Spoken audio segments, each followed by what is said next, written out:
uJesu Kristu inkosi. Singelele ubaba umfundisi, obaba, omama, uJesu Kristu inkosi. uJesu Kristu inkosi. Ngixolisa akwazi ukucula bengithi ngizothinta umkhaya ngiqalelile. Abangangazi igama lami noSambulo wakashelele. Owabo kamfundisi uShelele walakhaya. Abazalwane abaningi ngiyabazi impela. Uma ngingahlangana nabo nje emoli sengovele ngithi uJesu Kristu inkosi. Ngoba mekushiwo njalo uyamangala uthi hawu uJesu Kristu inkosi uzujike naye umbheke. Bese ubona ukuthi hayi wasekhaya lezwi. Nami bazalwane nje ngizothula ubufakazi.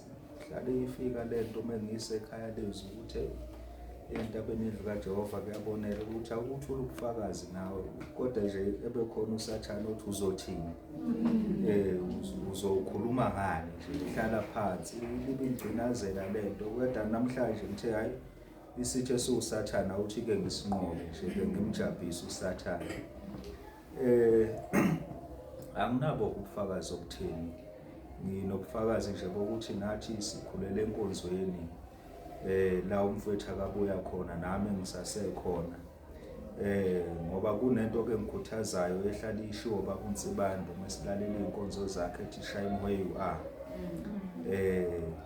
nami ke ngihleli ngisalikhuluma leli ivangeli lensindiso noma abantu bengalizwa kahle ngawukhuluma ngalo bathi asengiqalile ke lensindiso yini bethi hayi nawe sewuzoshiya njengomfowenu owanishiya owashiya la kepha nje ngibe nayo lento ngaphakathi ukuthi angingahlali ngingayikhulumi lento ngoNkulunkulu ngoba uthi ubaMtsibande mama kakhuluma ethi igazi lalabantu lobuzwa kuwe so ibe khona nami lento kimi ukuthi mengihlala ngithi nami mengithi ngiyanciphisa ekushumayeleni ngithi ngizoshumayela ngokwenkonzo yale ekhaya ngoba kukhona amanye amavesi angavulwa nje enhlobo kwezinye inkonzo othi mawusulivulile usuyisitha saleyo nkonzo bese kuthiwe hayi ke ususindisiwe abanye beze bekutshele nje impela nje emehlweni bethi hayi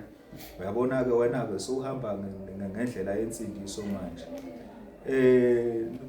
kuyangihlupha ke nami konke lokho ukuthi ngoba mesize enkonzweni sizothi singabantwana bakaNkulunkulu angithi sisindisiwe manje why sithi abanye abazalwane basindisiwe kanti thina siyabapha abazalwane siyiliphi leli bandla leli uma sisazokwazi ukuhlaziya amanye amabandla sithi ibandla labantu abasindisiwe leli ngeke ngibe nombuzo ke ngaphakathi kimi ukuthi kanti kahle kahle sikuliphi thina ibandla uma sisazokhipha ngomlomo wethu ukuthi leli bandla labasindisiwe liyahluka kanti sisindiswe ngayiphi indlela thina imuphi lo nkulunkulu esithi siyamkhonza uma sisazokhuluma izinto ezifana nalezi kwabanye abantwana bakaNkulunkulu ngiyajabula ke ngoba nasekhaya inkonzo yasentabeni endlu kaJehova seyamukelekile impela ngokuphelele nabazali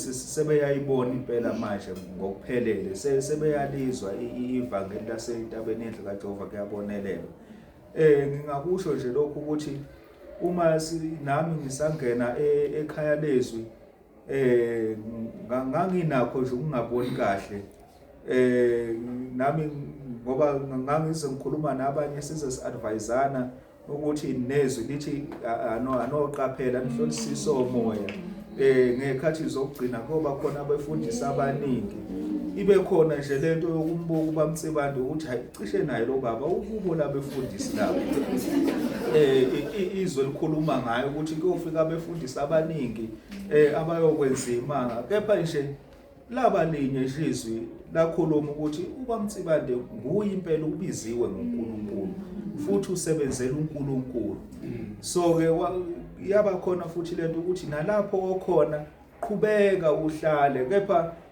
yaba khona futhi into esho ukuthi hayi ukuthi uhleli nje ukuthi upermanent lapho so ke angazi nami ukuthi uNkulunkulu uyoshonini ukuthi ke manje sewasentabeni endlu kaJehova kuyabonelelwa kodwa nje khona ngisesenkonzweni yasekhaya ngoba ezinye izinto ezikubambile ngogudi lesibuya kuwo kwakuyo nominate ubaba eyo-ordainwa eyobishop wenkonzo. Manje nabantu abaningi mase kunjalo umzali wakho mayesene esikhundla esiphezulu enkonzweni mawuthi uyashiya kuvele kuthiwa sengifuna ukubulala abazali ke manje. Bakhona nje namanje ngithi mengikhuluma izwi lasekhaya lezwi ngibatshela ngalo kuthiwe nawe usufuna ukushiya njengomfowethu. Kusho ukuthi ubaba Shelembe ngifuna nje ukumbulala, ngifuna ukumbona ephila. Baze basitshele bethi mayengake eshone nje ubaba Shelembe siyofika simtshele emngcwabeni ukuthi jabulani ngoba ubaba Shelembe senimbulele. Kodwa ibe khona futhi into engikhuthazayo ezwini likaNkulunkulu ethi uma ekhaya kukhona umuntu osindisiwe umndeni wonke uyahawukela. So ngiduduze lelo zwi ukuthi hayi noma ngingathiwa kubaba kuyashona kushona ngesimo sokuthi thina sisekhaya lezwi umfowethu noma yena nomndeni wakhe esentabeni endlu kaJehova kuyabonelelwa. Kusho ukuthi ke ukuba khona kwethu ekhaya lwezwi uNkulunkulu uyomenzela isihawu, uyomenzela nje umusa, uyomhawukela. So iyona nto ke nami engikhuthazayo leyo ngisesekhaya lezwi. Kukhona ke le ndaba yokuthi ke ubaba umpostoli uhlala sitshela ukuthi sicela abantu ukuthi bangene ekhaya lezwi. Kunzima ngempela ke noma ngithi nami ngiyakhuluma nabafowethu esinabo kule nkonzo le bayangithatha bengishoniselena le. Yabona nje izolo kade sikhuluma ngendaba yokubhabhadiswa engibuza omunye umfowethu ukuthi wena usubhabhadisiwe yini. Ngithi cha ngikakabhabhadiswa. Ngimtshela nangokuvuma izono, ngiyamtshela nedate yami ukuthi ngo-2026 ngoFebruary. Uthi hawu uyona lo mfundisi wakho uyobe sekhona ngo-2026.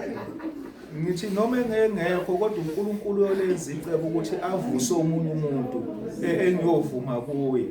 So ke iyona ke leyo nto useyangibuza ukuthi manje uyangitshela yena ukuthi manje ngoba mekubhabhadiswa kuyahanjwa kuyiwe emfuleni kuyonikelwa kufuneka imali ezicobezelayo. Ngithi lapha akuyiwe emfuleni lapha ubhabhadiswe endlini yenkonzo. Ethi uthwele impela ke endlini yenkonzo. Ngiyamchazela ke noma ngingakaze ngiye khona eRichards Bay kodwa ngiyengibona nje ku-YouTube ngiyamchazela ke nje structure senkonzo ukuthi ubhabhadisele endaweni enjani. Ethi ayikho leyo nto kunenyoka lapho phakathi endlini kunendawo enamanzi. Ngiyamtshela ngithi amanzi lawo hayi ukuthi ahlala khona ngoba ngiyacabanga ukuthi na umpostoli wayebalekela yona lento ukuthi mekuzohlezi kunamanzi vele abantu bazothi kunenyoka. Ngiyamtshela ukuthi ngelanga lokubhabhadiswa ekuseni kugcwaliswa amanzi kuleyo ndawo futhi mase kuqediwe ayakhishwa futhi ukuze kungezoshiya ukuthi kuhlala inyoka lapha emanzini. Abengathi uyayibona ke kancane ke indaba kodwa nje ame nje kutheni ukuthi hayi wena uzohamba emfuleni nokhanisa amakhandlela nemali ezicobezela. Ngimtshela ukuthi ayikho yonke leyo nto. Angazi ke noma inkonzo bayamamelana ngoba ke isikhathi esiningi nami ngiyemdlulise njalo nje. Abanye ke bayasho bethi hayi lezi inkonzo zakho zinde zimosha amadata.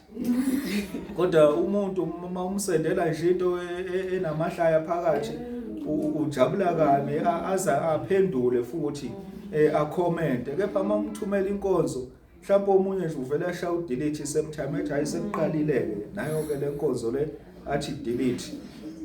Kodwa nje nami ngiyengikhuleke ngaso sonke isikhathi ukuthi uma ngizothumelela umuntu inkonzo ngicela ukuthi uNkulunkulu ngiyacela ukuthi lo muntu ayilalele le nkonzo ngoba ikhona into engamsiza kuyo le nkonzo. So ke iyona ke leyo nto leyo. Kukhona ke enye into eke yakhulunywa nje ubaba uDlakude ngilalela inkonzo yakhe kulezi insuku ekhuluma ngokuqanjwa kwabantwana amagama ukuthi umntwana igama omqambe lona uyalilandela.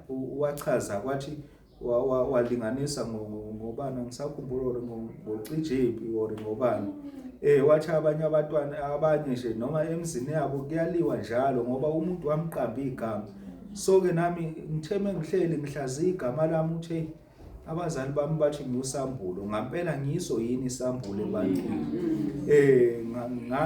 Ngiyakhuleka ngaso sonke isikhathi ukuthi ngiyafisa ukuthi elami igama ngililandele ngiphile ngiliphilele ngibe isambulo ngempela ebantwini, ngibambulele izinto zikaNkulunkulu. Noma uNkulunkulu engangibizile ukuthi ngibe isisebenzi sakhe, kepha nje ngokubatshela abantu noma ngokuthumela inkonzo, yikho ukusebenzela uNkulunkulu lokho. Ukusebenzela uNkulunkulu akusho ukuthi sesiyoze siyoshumayela sonke. Mawuthola nje inkonzo uyidlulisela komunye, usumsebenzela uNkulunkulu. Mama kunabantu umkhuthaza umuntu umtshela ngoNkulunkulu ukuthi ukhona, yikho ukusebenzela uNkulunkulu lokho. Ubufakazi bami ke bugcina uNkulunkulu ngimbonile ngempela ukuthi abantu bakhe uyabondla. Nami uNkulunkulu uyangondla kakhulu, senginesikhathi eside ngingasebenzi. Ngo-October last year ngafelwa imoto engisebenza ngayo, ngenza i-Uber.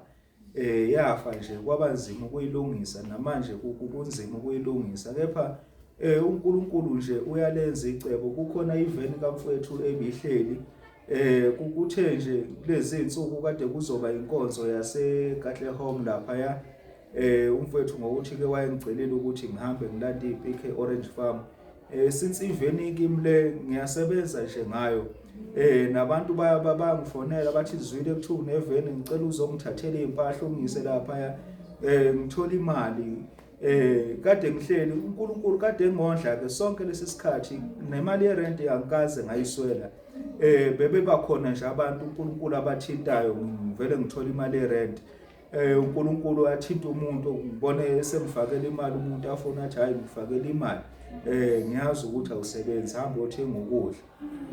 So angikaze nje ngahlala ngingenashebe endlini, angikaze ngahlala ngingenampuphu endlini, angikaze nje ngahlala impela ngingadlile.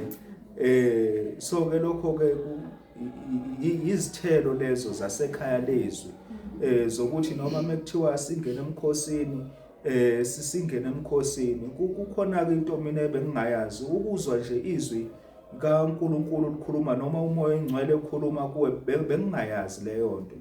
Kepha ngokuba sekhaya lezwi ngingena emkhosini, kuye ukuthi mengisemkhosini kube khona izwi nje engilizwayo likhuluma nami, lingitshele something, ingikhuthaze lento, bese ngiyabona ukuthi kusho ukuthi umoya ongcwele lo uyakhuluma nami.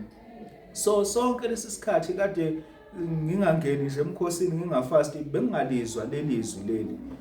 So ke manje sengiye ngilizwe-ke nje izwi nami likhuluma kimi, ngijabule ngithi kanti ngempela umoya ongcwele uyakhuluma kumuntu.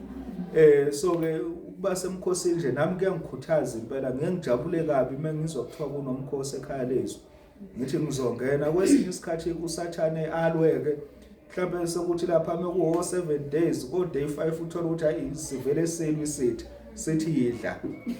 Hayi yabona ke lapho ngisuka impela ngingasaboni ngisho emahlweni, sekumnyama impela.